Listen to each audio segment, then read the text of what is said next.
So what is a concessional contribution? You've probably heard that term thrown out a few times. Now, it does relate to superannuation, and I want you to just quickly think back to any other time you've heard somebody say, do you have any concessions? Now, what they're asking is, are you eligible for any type of discount?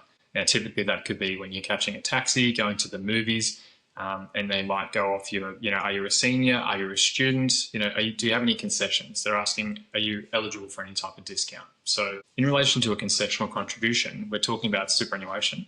And specifically, the reason why it's concessional, or again, discounted, is because the maximum tax rate that you pay in super, at least from a contribution perspective, is 15%. Now, there's other nuance there, but we'll keep it simple in today's video and just say it's 15% on the way in. So let's just assume you're earning about $100,000 a year. Your tax rate's around that 32 cents in the dollar.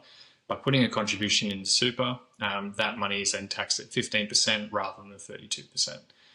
Now, you've probably also heard salary sacrifice be thrown around, and the reason why you've heard that is because you are sacrificing your salary, instead of you receiving it yourself. So your employer goes to pay you $1, you give 32 cents to the government, you get to keep the difference of 68 cents. However, you put it in superannuation, the government's only going to tax 15%, which means your super fund gets to keep 85 cents in the dollar on what goes in. However, you now can't use that money to pay down your debt or invest or buy groceries, etc.